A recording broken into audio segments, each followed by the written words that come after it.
ഉദ്ഘാടനം കഴിഞ്ഞ് 2 ദിവസമായപ്പോഴേക്കും കൊച്ചി രാജ്യാന്തര ടൂറിസം പോലീസ് സ്റ്റേഷനിലേക്ക് സന്ദർശകരുടെ തിരക്ക്. ആളുകൾ എത്തുന്നത് പരാതി പറയാനല്ലെന്ന് മാത്രം. സ്റ്റേഷനോടനുബന്ധിച്ച് ഒരുക്കിയിരിക്കുന്ന പോലീസ് മ്യൂസിയം കാണാനാണ് ഈ ജനത്തിരക്ക്. കേരളീയ ശൈലിയിൽ നിർമ്മിച്ചിരിക്കുന്ന പോലീസ് മ്യൂസിയത്തിൽ സന്ദർശകരെ കാത്തിരിക്കുന്നത് കേരള പോലീസിന്റെ ചരിത്രം. തിരുവിതാംകൂറിലെ പോലീസിന്റെയും വനിതാ പോലീസിന്റെയും പ്രതിമകളും മ്യൂസിയത്തിലുണ്ട്. 18ാം നൂറ്റാണ്ടു മുതൽ പോലീസുകാർ ഉപയോഗിച്ചിരുന്ന ആയുധങ്ങളും പഴയ കാലം മുതലുള്ള യൂണിഫോമുകളും മ്യൂസിയത്തിൽ സൂക്ഷിച്ചിരിക്കുന്നു.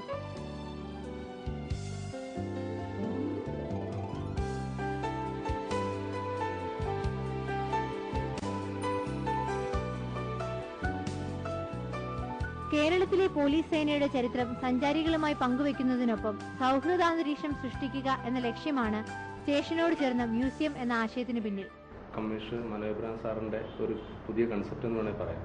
കൊച്ചിയിൽ വരുന്ന എല്ലാവരും തന്നെ സന്ദർശിക്കുന്ന ഒരു ഭാഗമാണ് നമ്മുടെ മട്ടാഞ്ചേരി, പ്രത്യേകിച്ച് ന്യൂ ടൗൺ സിനഗോഗ് എന്ന സ്ഥലം.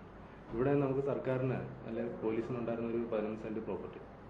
അപ്പോൾ അത് ഏറ്റവും ക്രിയേറ്റീവായിട്ട് എങ്ങനെ ഉപയോഗിക്കാം എന്നുള്ള കാര്യത്തിൽ അദ്ദേഹത്തിന്റെ ഒരു സജഷൻ തന്നെയായിരുന്നു ഈ ടൂറിസം പോലീസ് സ്റ്റേഷൻ. മ്യൂസിയം സ്ഥിതി ചെയ്യുന്ന പോലീസ് സ്റ്റേഷനിലെ ഉപകരണങ്ങളിൽ പോലുമുണ്ട് പഴമയുടെ സ്പർശം. എസ്ഐയുടെ മുറിയിലെ പെൻ ഹോൾഡറും ടെലഫോണുമെല്ലാം പഴയ കാലത്തേത്. ഹെറിറ്റേജ് ഹോട്ടലിന്റെ കെട്ടുമട്ടുമുള്ള സ്റ്റേഷനിൽ സഞ്ചാരികളുടെ സഹായത്തിന് ആധുനിക സംവിധാനങ്ങളാണ് ഒരുക്കിയിരിക്കുന്നതെന്നും അധികൃതർ പറഞ്ഞു.